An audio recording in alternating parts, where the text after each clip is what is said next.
Coucou YouTube, c'est Guts. Aujourd'hui, petite vidéo pour te parler de la tier list RTA que j'avais fait il y a quelques jours. Voilà, j'avais pas encore fait de vidéo dessus et je vais te faire un petit résumé, une petite synthèse de ce qu'on avait fait, t'expliquer certaines raisons, du pourquoi, du comment.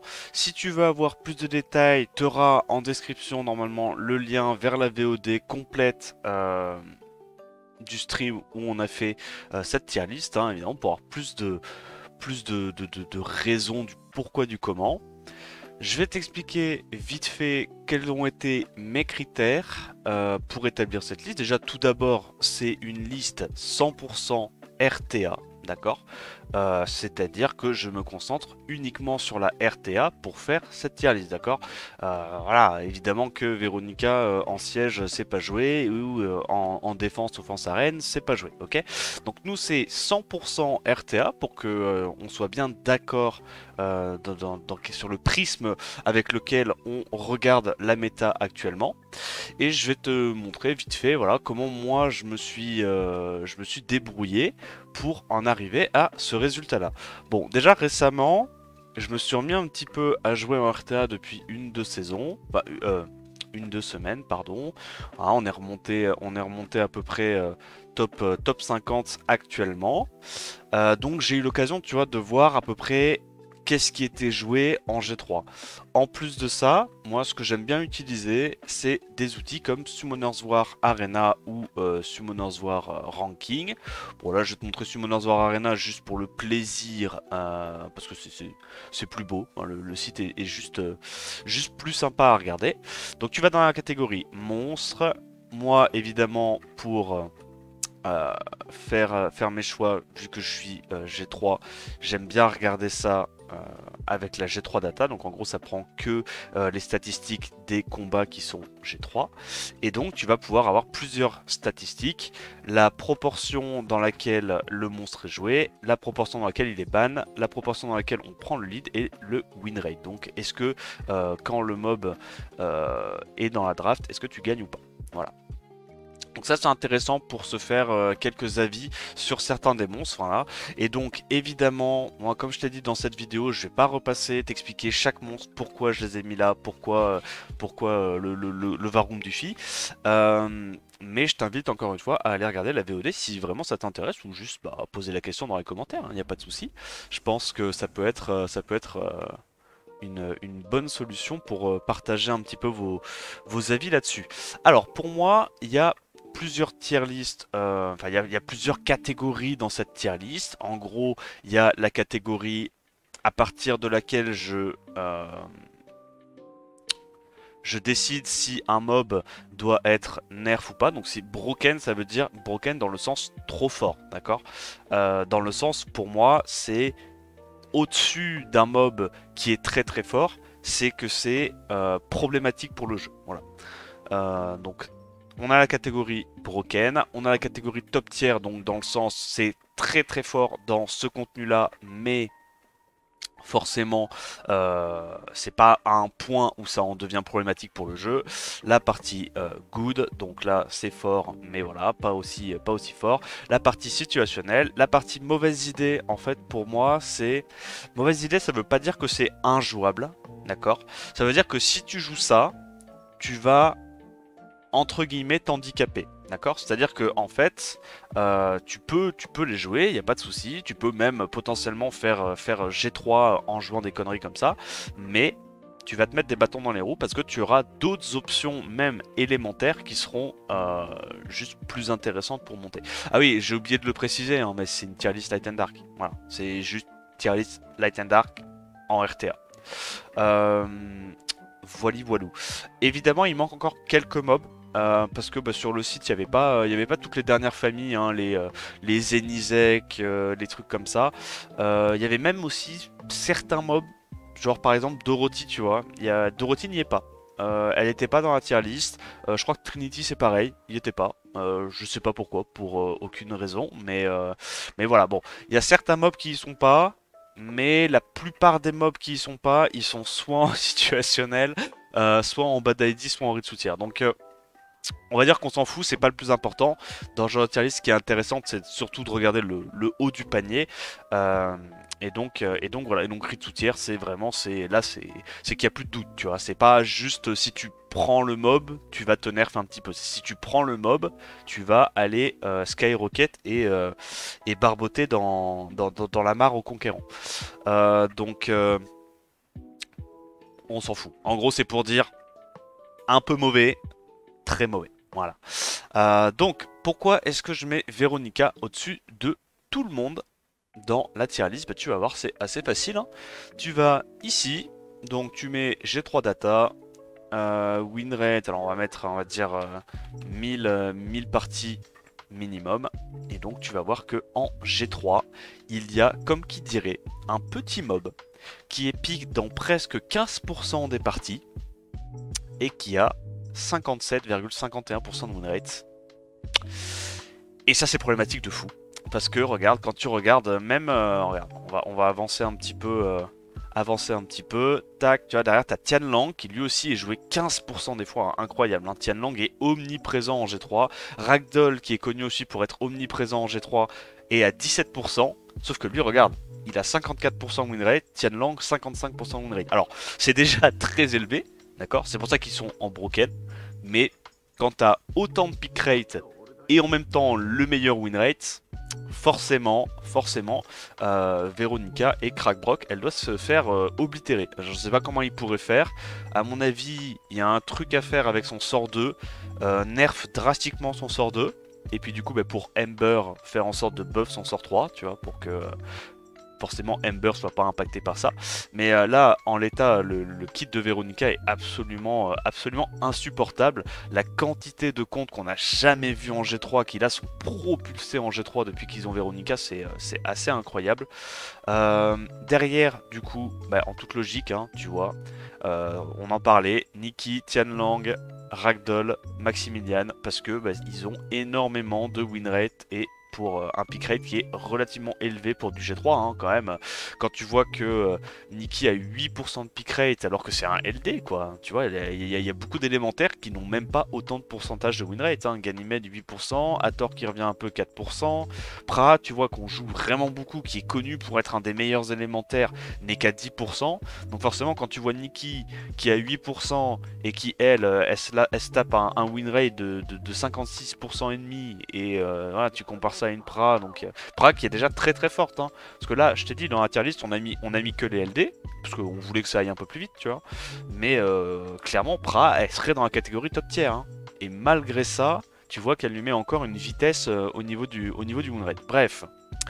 Donc, si tu veux essayer de comprendre un petit peu pour comment j'ai classé certains trucs, des fois, tu peux aller là-dessus, et d'autres fois, parce que je pense bon, qu'il y a certains pics où bah, il y a une appréciation subjective de ma part, c'est-à-dire par exemple, euh, il y a 2-3 pics comme ça dans la tier list, il y en a quelques-uns. Par exemple, tu vois, Wulong, moi je l'ai mis en top tier.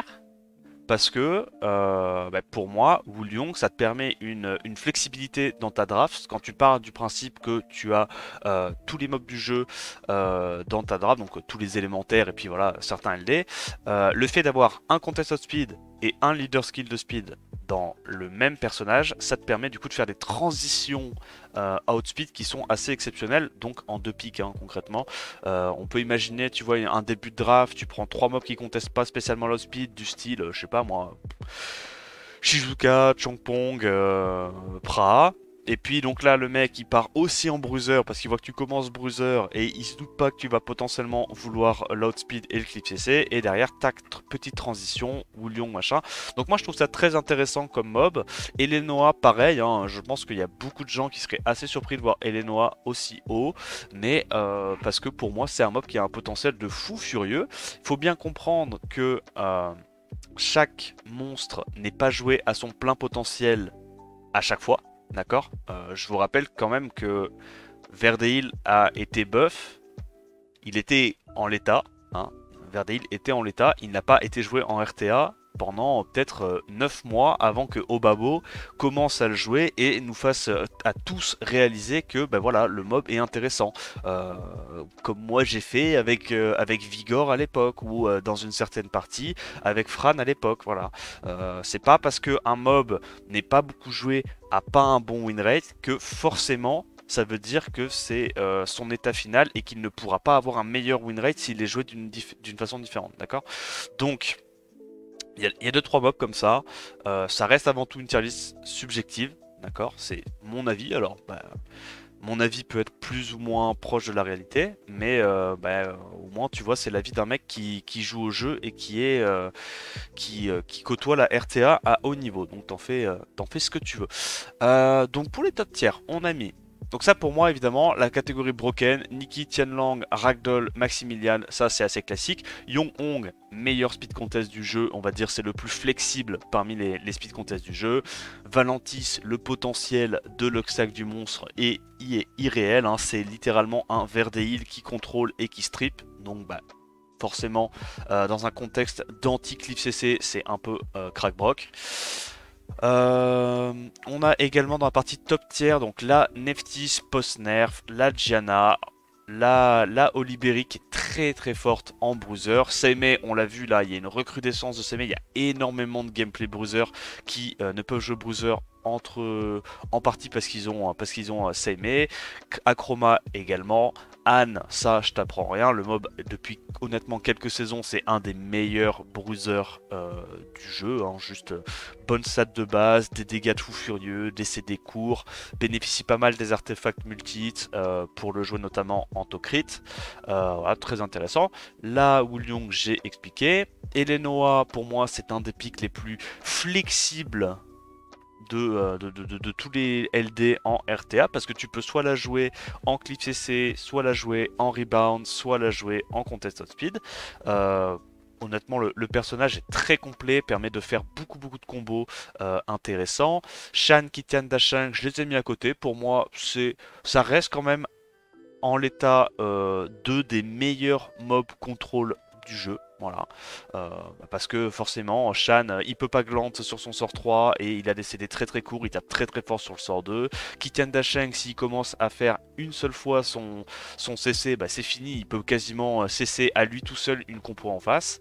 Oberon, excellent, Nucker, mono-cible, c'est juste un Daphnis sous crack, hein. C'est clairement un Daphnis sous crack, il n'y a pas les accuracy check, le sort 2 est incroyable comparé à Daphnis, et puis voilà quoi, tu one-shot n'importe quoi à T1, il n'y a pas de désavantage élémentaire, tu as un bon lead, clairement c'est un bon mob. Vivachel, on l'a vu, là elle est en train de drastiquement remonter dans les mobs joués. Alors je sais pas si on peut voir peut-être au niveau du pick rate pour la trouver un petit peu plus vite. Donc tu vois, Janna a toujours 18% de pick rate, c'est pour ça que Janna reste, même si son win rate est un peu moins intéressant qu'avant, ça reste un perso qui est trop fort. Tu le vois, hein, juste parmi les mobs les plus joués, c'est le premier LD, hein, c'est le premier LD, donc le mob reste très fort. Mais Vivachel est remontée un petit peu dans la méta, tu vois. Voilà, tu vois, elle est à presque 7% de pick rate, elle n'a pas un win rate de fou, mais c'est parce que tu sais, il y a eu une recrudescence en G3 de mecs qui jouaient du Vivachel, Shizuka, Léo donc pour le combo Vivachel Léo, Oberon pour le combo Oberon Shizuka, et en dernier Nana ou Fluxpeak, n'importe quoi. Et des mecs qui jouent ça et qui ont été propulsés du C3 en G3, il y en a vraiment énormément actuellement dans la méta. Donc juste pour ça, Vivachel très forte, et en plus de ça, elle est également jouée de plus en plus en Swift. Les gens se sont rendus compte que depuis qu'il y a le boost ATB sur le S3, le Swift c'est très intéressant parce que c'est un bon counter à Etna. Et en plus de ça, même s'il n'y a pas d'Etna en face, tu peux juste prendre le premier tour avec et faire tes petits trucs tout en étant très résilient. Voilà, donc ça c'est pour la partie top tier. Au niveau des goods, du coup, on retrouve Wunsa, excellent contest outspeed. Voilà.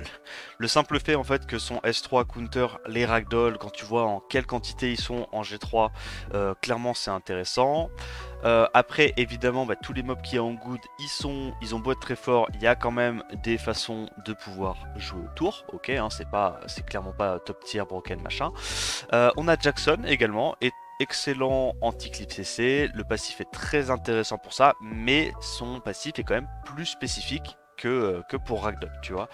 Leima, toujours excellent support, Pontos également. On a la Laura qui est jouée par 2-3 personnes en G3, Reijeki, Niklas qui est aussi une option intéressante hein, parce que bah, c'est un strip et un CC. Maintenant, en plus de ça, sur le sort 3, elle a un petit peu plus de dégâts qu'avant, donc ça reste quand même un mob plus que jouable. Robodark, très intéressant, on le voit beaucoup jouer dans les compos clip CC.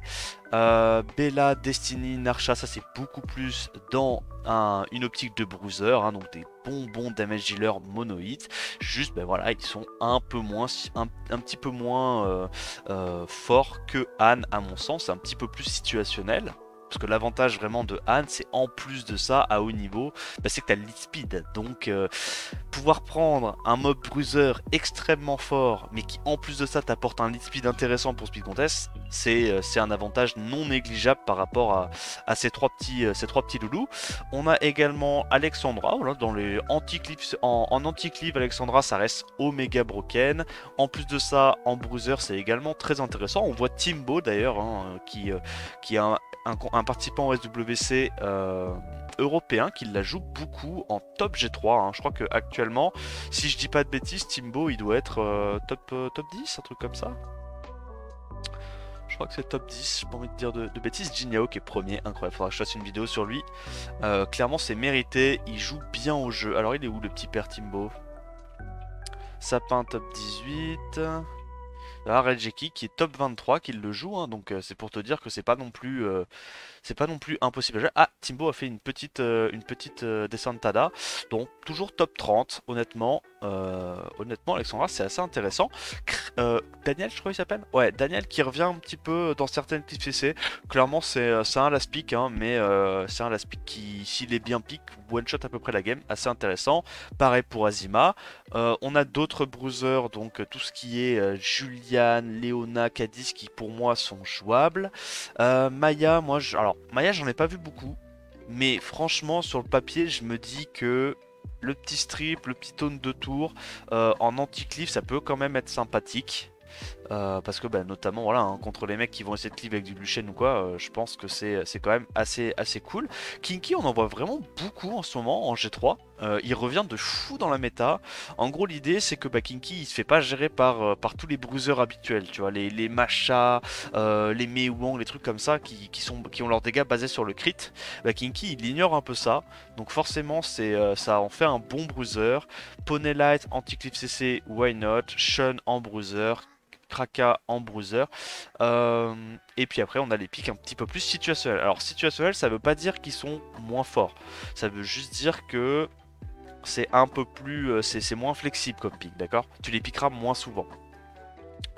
Donc on a alors je me souviens même plus c'est quoi le nom de la famille, une des cookies dark qui s'occupe de mettre le strip, et pareil comme Moonsa ne peut pas vraiment trigger le passif de Ragdoll, mais comme elle tape carrément pas, en plus de ça, ça bypass les verdés.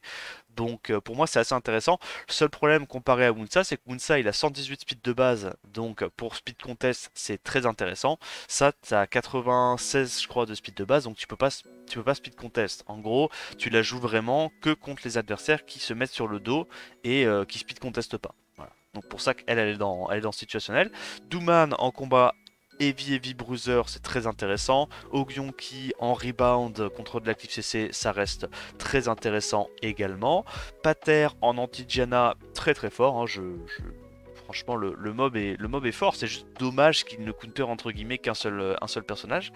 Wedjat en last pick, très intéressant. Tu vois, Wedjat, j'ai fait exactement la même remarque que pour Wulong, sauf que actuellement il n'y a quasiment pas de mob qui se cale sur la dev, donc pour moi donner le buff attaque est beaucoup plus important sur Wulong. Ça apporte beaucoup plus de burst, de menace T1, là où un Wedjat, certes tu vas prendre le premier tour en last piquant parce que t'as le lead speed plus contest speed, sauf que Wedjat comme il donne le buff def, tu vas rien en faire. Tu vas prendre le premier tour, mais tu vas pas tuer forcément des gens.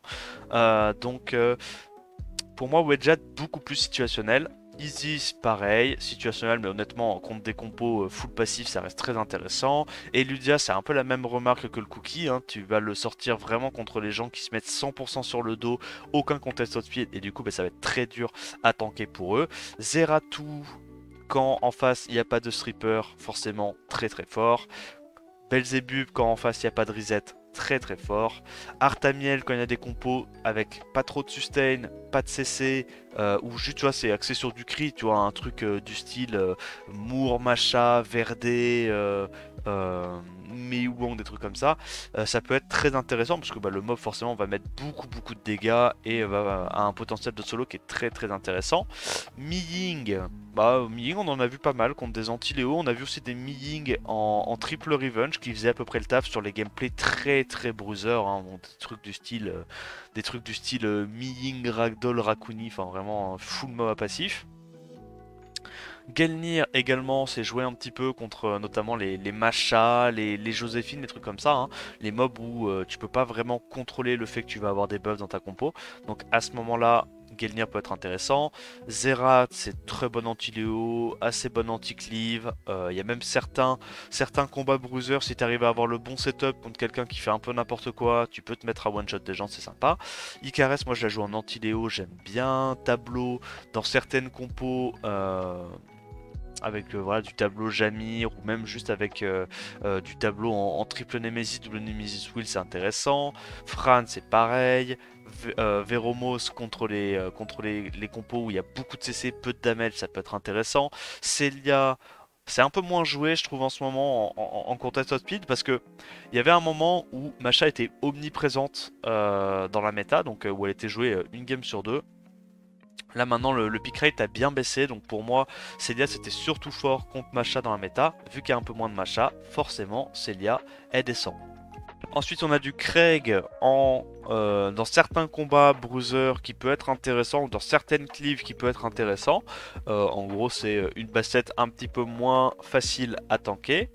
On a un Urcha, Triple Revenge, Sandress, ça peut être intéressant en last pick. Elia pour counter tout ce qui est Sekhmet ou Reset, ça peut être très intéressant avec son sort 3 et son sort 4.